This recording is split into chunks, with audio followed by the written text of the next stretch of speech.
I am once again at that point where my mind is racing, but I just know my thoughts will go through my head and be forgotten once again. It's another iteration of my hope to deliver a message that can help bridge the divide that's developing in this country and frankly in the world right now. The clash of left versus right and the direction that the United States of America, as the quote-unquote leaders of the free world, are going to manifest the future for 8 billion people, in a sense. I mean, AI is coming along.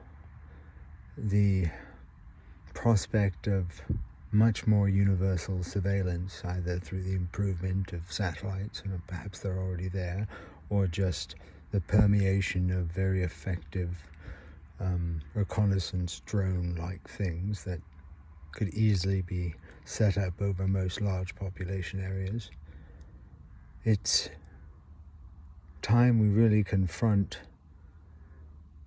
the first problem, which is re-establishing trust between the people and the government, because there's no getting around our dependence, our complete dependence now upon the government for at least probably 95% of the population, who would be utterly buggered if this whole global system that keeps 8 billion people alive were to collapse for a couple of weeks. We just don't trust each other anymore, and the first breakdown is in the conversation. I think this recent case with the woman who now is, nearly a millionaire, or at least at last time I heard had been given $700,000 for calling a misbehaving young child, I forget what age, but a young black child, the N-word, which is of course horrible, but it does raise the question of A, is it wrong that she's now achieved, 10 years of the median income for what is inherently not a good thing? I mean, chastising a child, I think, is okay if it's directly misbehaving in a way that no person is allowed to behave in society.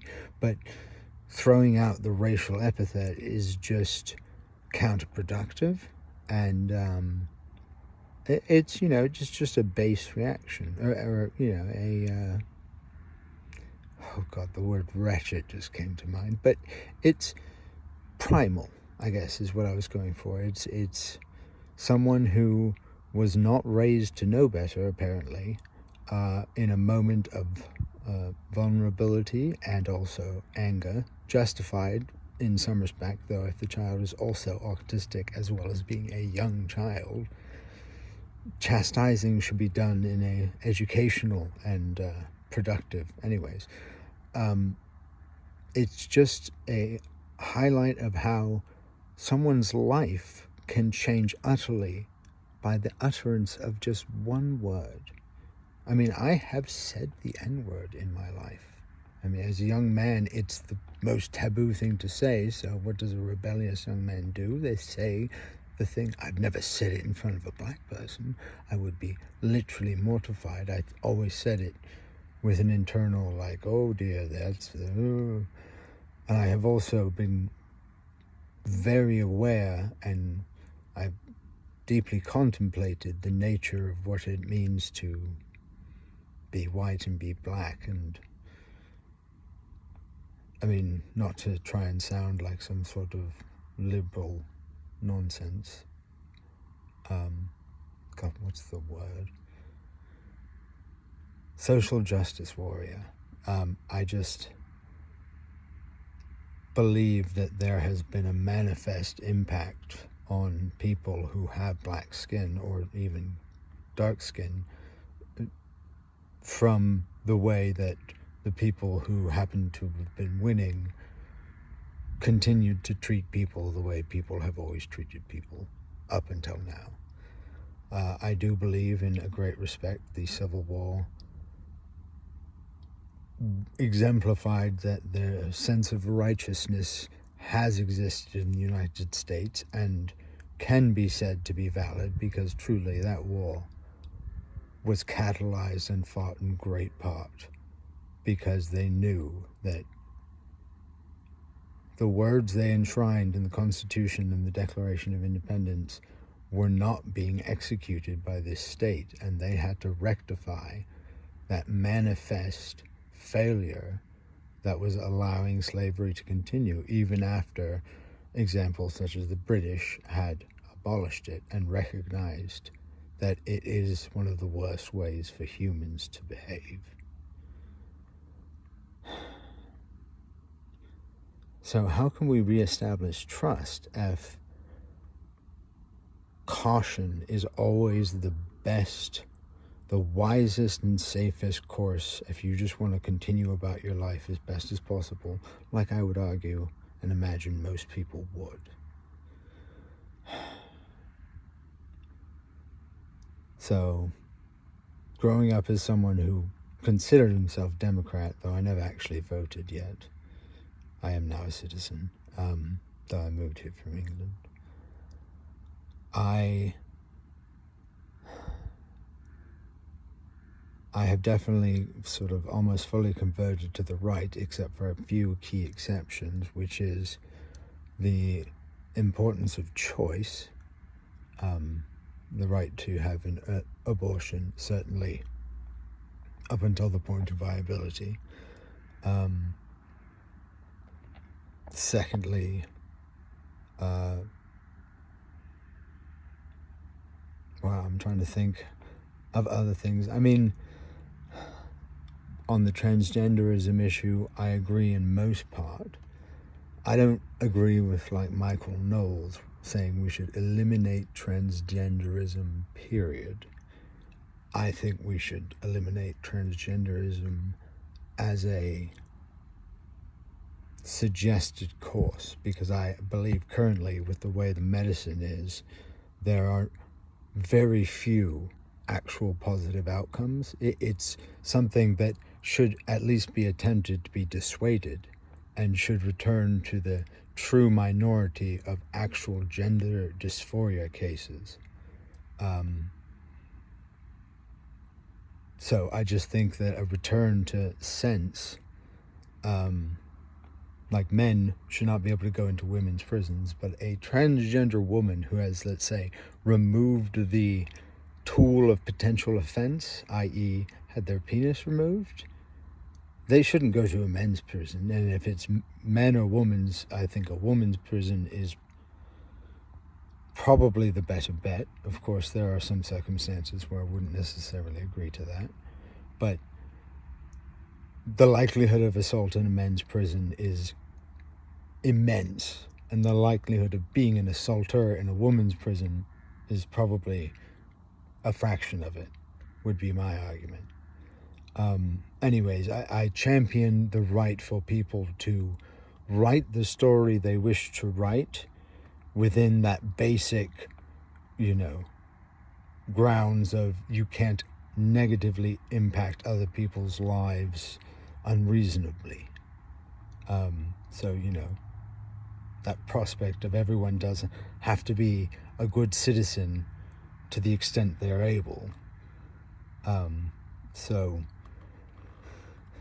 the elimination of fraud is going to be a huge thing, but that is actually a potential good of the looming, impending takeover of technological surveillance and, I don't want to say control exactly, because I hope America will definitely be able to keep alive that sense of independence. But imagine if there was, an AI we trusted, something we all really interacted with on a daily basis and had years of demonstrating reasonable and productive results that we've trusted so far, could then be an arbiter of all the data needed for legal trials to actually be done with the real data and not the best argument a lawyer can come up with to present the story that they, think will best win the game, which is, as good as we as normal humans have been able to do so far. And I would also argue that China is going to be producing some sort of AI controlling intelligence, call it a singularity if you want, but I do fear a very tyrannical version of what I'm talking about. And it occurs to me that if we do not compete and continue to master our sort of industrialized ability of warfare, if not necessarily constantly being a nation in the manufacture of war, but America has always been able to rise to, the needs of the game, I might say, would best sum it up. For a while, it's been the game of trying to amplify individual experience, something I would argue World War II spent, 70 million lives to buy a value for those lives that would come afterwards. A state like Israel was created in a time when, who knew if a neighbor was going to be charging in with tanks, artillery, and fighter planes, and your entire nation, history, people, what have you, would just be annihilated. So, I would argue that whatever anyone's case against Israel is, to suggest that they don't belong there is a bit silly. No one in the Middle East was a powerhouse who nearly decided the whole fate of the world when might made right. Israel may have in fact done a great many things that seem or in fact are barbaric, but there's no arguing they've been faced with barbarism. And when such a huge part of your people are literally annihilated intentionally and with a lack of mercy previously unconceived for the human race. Sorry, there's a storm coming in.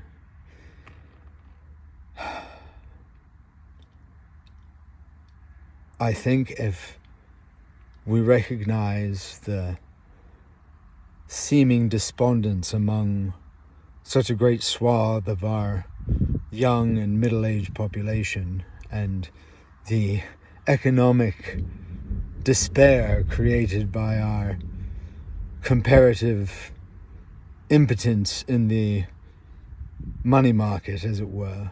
The top 1%, the breakdowns really sum up just how little people like myself have value in the dollar game, as it were. Obviously we still have value in the mechanics of civilization, and I would argue that the rich right now certainly got there because they best monetized the mechanics of the game, as it were, which certainly comes from the world of survival, so to speak. The, everyone for themselves because life is unfair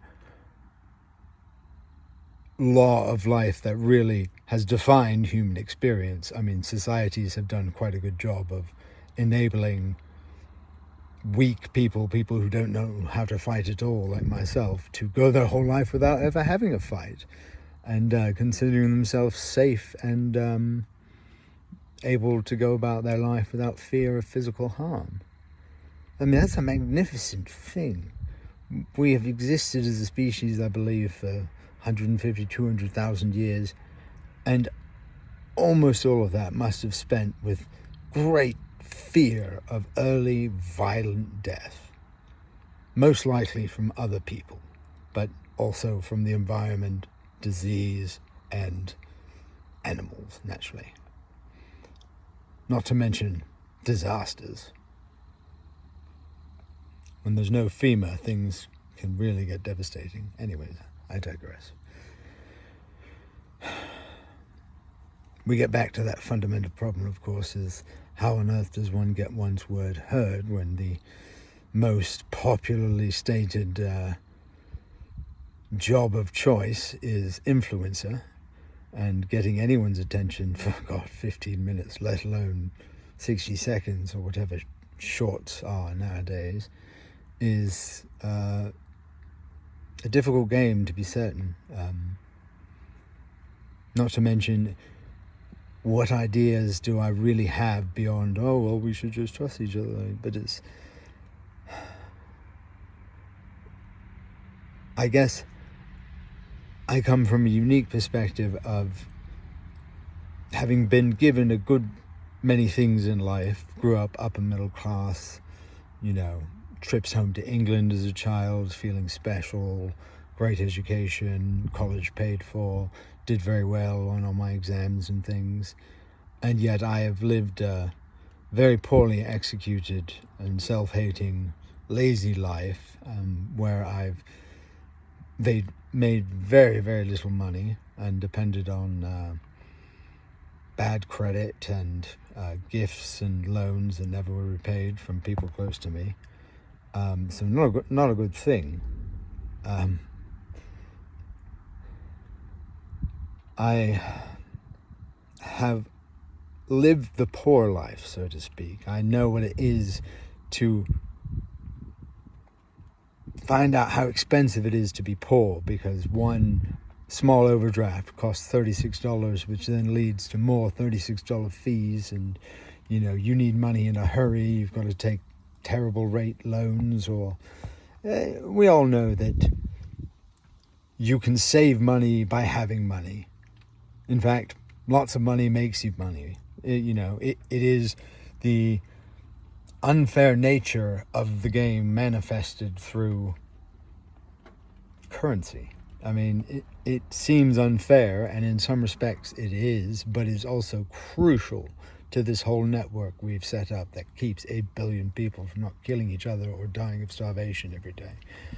I mean, it's a monumental task. Everyone loves to bitch and moan about the government, and many times rightfully, but still, imagine trying to control and organize and tax and regulate 330 million people. It may be 350, I don't know, let alone how many sort of unknown people, undocumented, whatever have you, are there. It's a colossal, complex orchestration that we should be proud has continued, but we should be bloody afraid that if we get too complacent, it'll fall apart far faster than we would ever think possible. And we have to recognize that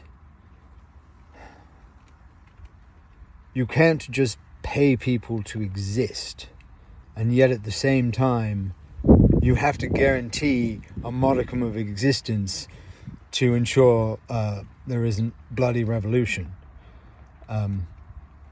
I believe in sort of rule of the people and the general consensus, but I also fear mob rule and the consensus of a lot of stupid people. That's why I'm very let down by our current educational institutions, because they've always been physical locations where champions of intellectualism congregated and played by the rules of science, I guess, of honest investigation of the experience of life. And I think that has been lost with the hyperextension into leftist ideology. Bloody hell, I don't mean idolatry.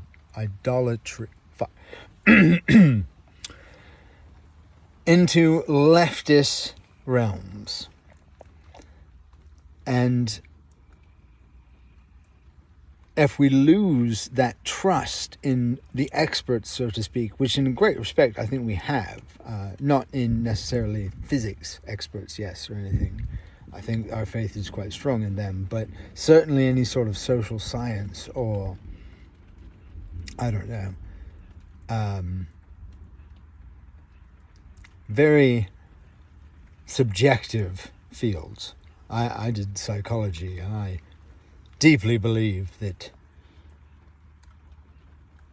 categorization and diagnoses is a tricky thing, and on some respect, psychology invents conditions to describe behavior that maybe don't necessarily have correlative genetic or non-experiential origin. I don't know, but that was, one of the things that occurred to me with the state of psychology as it was between 2003 and 2007 when I was at Chapel Hill. I imagine there has to have been great advances, particularly as more and more data collection methods become available, where personal recollection as well as honesty is so crucial to get valid data and so difficult to measure the validity of responses you would be getting. In a lot of ways, psychology felt like, well, ethics really just gets in the way of so many problems. But that is why ethics is there, is to protect us from mad doctors. But, sorry, it's starting to rain. And living in my car, I have to deal with the stuffiness of windows up or the wetness of a moldy car. Anyways, I feel like I've lived a aspiringly intellectual life from the perspective of a somewhat outsider, having been born in a different country and been a resident alien technically for the first 25 years of my life, or 24. And I have a sort of almost debilitating level of empathy at times. I can't help but sort of care about other people's stories. And that's not like a humble brag, because it feels like a weakness, or it certainly has been in many respects. It allowed sort of self-abnegating behaviors in the name of trying to help someone else out who seemed to be in a worse situation, to sort of make myself feel better, but knowingly worsen my situation when I'm already leaning on other people, which is sort of fundamentally unfair. It's like an altruism I don't have the authority to dispense, in a way. Anyways, that when proposing an idea of we all need to rise together, it is crucial that you start with the bottom. And it's incredibly hard when you see tent cities and you see just so many people who seem to have clearly given up, to try and think we really should help them. But I do think actually that's what sort of the right would argue for, and the left in spirit is arguing for, is let's help those people. And for the left, let's continue to give them their autonomy to exist as they're existing, which is sort of like, let's not bother, we'll deal with the consequences. And the right is like, they're clearly not helping themselves, they're clearly damaging others by the way they're choosing to exist, and we as a society should be stepping up and taking corrective actions to benefit everyone as a whole, which would certainly start with taking people off the street. I mean, I live in my car, and it's such a difference to have sort of a self-contained unit where you can keep possessions, have transportation. Like, the difference between that and literally being on the street with nothing is, I think, far bigger than the difference between living in your car and having a home or an apartment. I mean, the rain right now and storm highlights exactly what I'm talking about. Like, I can get power from running the car, I can set up an air mattress and lay out, protected from the elements. If my bloody air conditioner worked, I could be fully protected from the elements. But to have nothing is the definition of destitution. And I mean, it's terrible to have a good diet living like I do. And I mean, I imagine I could eat a bit better, but it's like shit fast food when I can. And if you're limited both by money and walking and who might even serve you depending on the state you look, it must be incredibly hard to not spiral into a completely unworkable state. And I don't mean like you could never work. I just mean that you're doomed to an early end, and people who are in that spiral are very likely to do damage as they go down, so to speak. Desperate people do desperate things. One of the great reasons why ensuring you cannot illegally enter this country without consequences is an important thing, certainly as areas of the world get worse and worse. It's crucial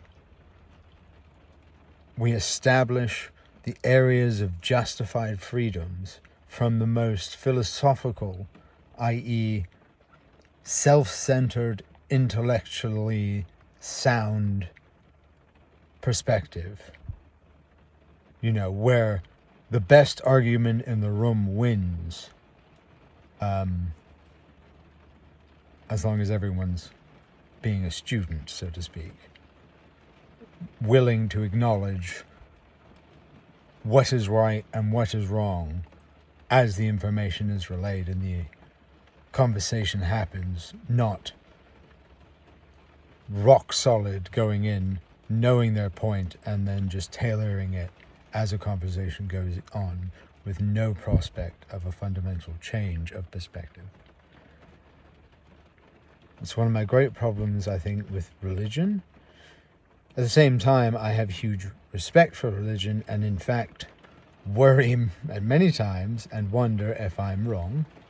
And, you know, particularly the most convincing is Christianity, I would say, that I worry about. But if Christianity is real, then Islam becomes worryingly confusing, so to speak. The more I looked into Islam, the more impressed in many ways, and I guess confused is the right word, but it's sufficient for me to not be like, oh, well, that's clearly nonsense, when there's some merit in, you know, to Christianity. It's clear to me that both ideas, as well as Judaism, and I can't speak to significant knowledge of any further religion properly, but I feel a religion's not going to ever be successful without providing some fundamental wisdom. So I will say I honestly, theoretically could be wrong in every case, but being raised atheist and aspiring to what I consider the highest level of intellectual honesty, I've always considered it the most likely thing that religion is a manifestation of an innate human desire to understand their existence and grant it meaning. And by a communal story, drawing great significance from placing yourself in that story through faith. Now, maybe that's the whole point, and you know, that's why it is in fact the way this experience of life is set up, is to identify people who will be on the team, as it were. But it brings into question, is there an afterlife? Is there just an end to experience? Was there a intelligent creator, etc., etc.? All the deep questions that no one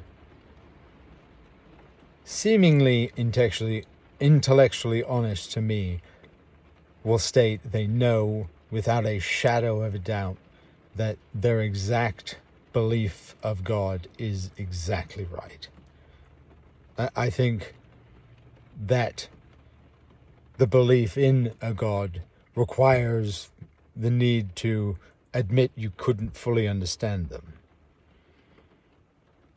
Meaning that the way you've conceived them could, of course, be wrong, because you just are incapable of conceiving them the way they would relate themselves to you, I guess. So, if I have anything to say, I feel like it is the voice of people who have done the bare minimum. Normally, when you have sort of talents and resources and opportunities, you naturally learn that it's wisest to take advantage of them and live life properly and sensibly, because that leads to the best enjoyment.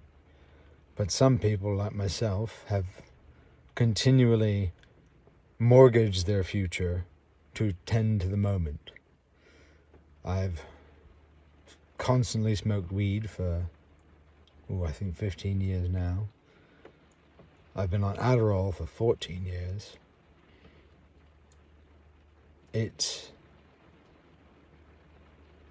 a huge thing to go from living for the day, living day by day, to conceiving a full future. And it only gets more complex with the need to grapple with our future soon will contain the idea of a digital or quantum afterlife, a human creation of a heaven where, in fact, your consciousness goes on in a way. Eternal life, quote unquote, might actually become a thing that really long-living people start talking about as they go way beyond any historically recorded human age. I mean, there's that guy who is like now looks like he's 25 or whatever, but he's actually 50 or 60. I mean, who knows? Maybe he'll drop dead at 60 or something ridiculous will happen. Or maybe he'll, 50 years from now, be looking like he's 45 and telling everybody, hey, this is how I've been doing it. I mean, who knows what technology is actually going to be able to produce if the whole thing can keep going and keep improving. And that requires acknowledging where we are, acknowledging reality, i.e. sex is not assigned at birth. It's a deeply inherent genetic component of a dimorphic species. Like male and females determined early in the pregnancy, and the roles that 200,000 years of our species of male and female have been incredibly important. They remain incredibly important, and it's just crucial to separate societal expectations from ways of limiting women who should be considered equal citizens. But the idea that men and women as categories don't exist is just unproductively absurd. The idea that Trump is a Nazi is also unproductively absurd. Hitler came to power through bloody murder. So many stages of his rise involve people just being shot. Murder squads, like the comparison of how he rose, how he conducted himself, and then what he did. Trump has light years to go. He could be an idiot. I mean, I have turned around on him. I used to call him a bloviating F-tard. But he certainly, I'm glad he won over Kamala. I felt like the Democrats were going to barrel forward ignoring reality. And Trump is going to get to grips with reality, but like someone who has lived Trump's life, which is just not normal. Not that it's bad. In fact, I think he just happened to grab the reins of a very important sense of impotence in the country, of a feeling of personal power and integrity, but societal impotence. Like, the government is against you. You're trying to build something and people are out there trying to stop you. And that's a fundamental breakdown. The government should be there to ensure that we all win together. If you want to start a business, that you do it in a way that is safe for everybody. But at the same time, government has to figure out a way for that not to be to not impede business. I mean, anytime a bathroom in San Francisco costs $2 million, I forget the story, but the cost of construction, the cost of ensuring things are up to code, essentially, is unreal. It has led to a bloat in the value of things that makes money. When I was young, when I was 12, which would have been 96, I felt like money was real. I mean, I didn't really fully understand how banks were printing it and stuff, and that was working in a sense, but just the level of increase and what a minimum wage, sort of the value of the average work hour, its buying power has dropped 25%, some absurd percentage. And it's making the game seem rigged. So a government where automation removes the need for a bloated bureaucracy that, spends way too much on seemingly do-nothing people. Jobs that were necessary, but by automating them, government stops being such a burden and such a sort of blundering machine. Imagine if just everything was recorded, essentially. Like, the AI supercomputer was just aware of what your life was. Like, you couldn't lie. It's the mirror. It knows exactly what's happening. It hears everything you're saying and is able to evaluate your story based on its understanding of every human it's ever been exposed to. And I mean, to some people that sounds like 1984, that sounds terrible, tyrannical, and the definition of a dystopian world. But that's imagining it going wrong, essentially. Like, why is it not possible to envisage a being that can exemplify fairness through the lens of human experience as digested through its understanding of us and our history and our media, all of our literature, all of our history documents? I think only people who have successfully been cheating the system and living a life that the average observer would say is undeserved, they are rewarded greater than their positive impact, as it were. The people who secretly are bilking the government, or, they really only work 6 hours out of the 40 they get paid. There's a huge number of people who are able to live a life that I don't blame them for. I mean, the world is a machine, and why wouldn't you try and take advantage of it? But going forward, if we all envisage a future that actually works, by continuing up this ladder of individual capitalist motivated propagation of the species. Like, we are making possible life better continually. Now, the system is failing a huge number of people, but there are a lot of people who are doing better than anyone's ever done, I would say. They certainly are pushing boundaries of what we know, is possible for a human to experience, as it were.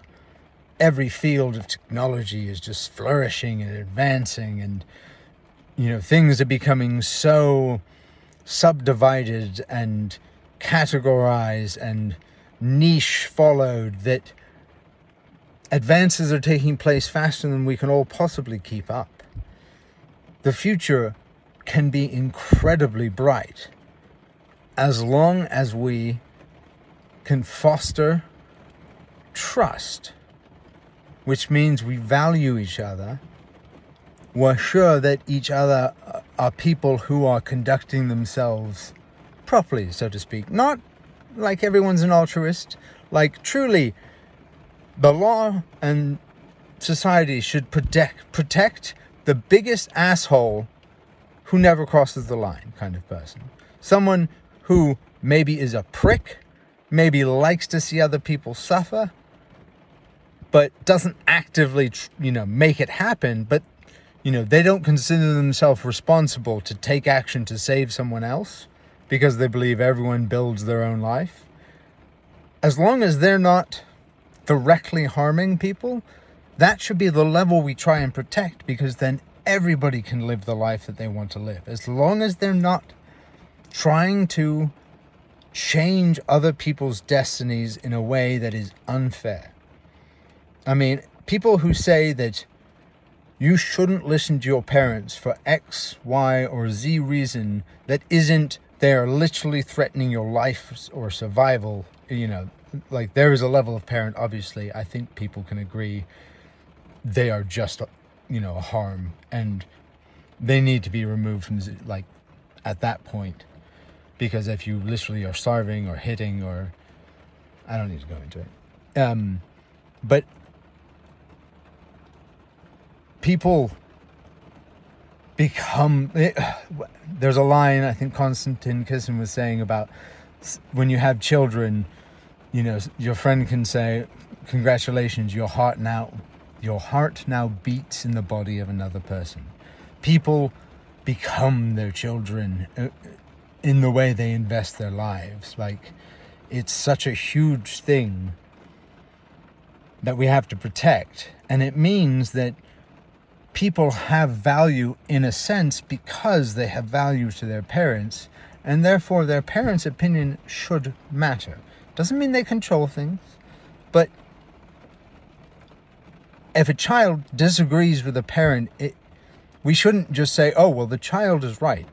I mean, as long as it's, they're trying to instill their belief system because that is how they see the universe, and that's who they want to recreate in the world, as it were, by reproducing. I mean, it's part of the deal of expecting people to follow laws about raising children and having children. It's a fundamental right and the linchpin of society that we have to protect. But at the same time, you're making someone who then society potentially has to protect from you. And that's a tricky bargain to orchestrate, to navigate. So the idea that, you live your life, I'll live my life. We don't have to, we don't matter to each other. You have no right to talk to me or get in my business. That point of view is not actually correct, just because on a fundamental level, everyone does impact those around them, those in their environment. And on a level, your conduct, does make a difference in other people's lives. And therefore, other people's behavior does make a difference. It is fractional, and in spirit, I basically agree with them, but it's just that a key idea that has to be recognized, that at the base level, we're all in this together.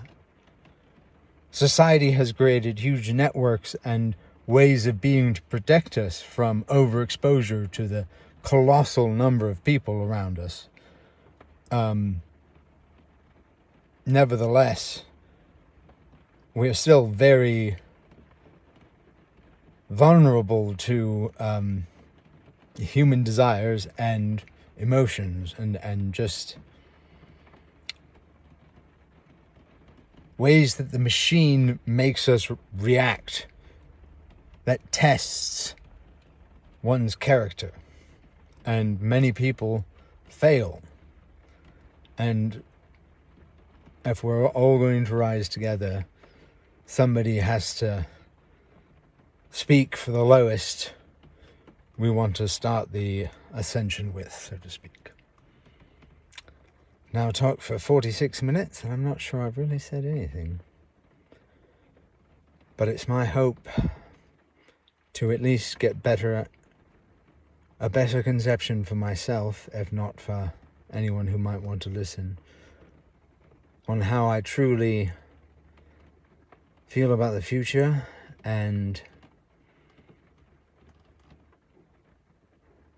feel what is fundamental in the idea of human rights. What is most intellectually defensible as lives that are insured by all of our conduct. I guess the fairest way to play the game. Anyways, sure beats losing all my money gambling.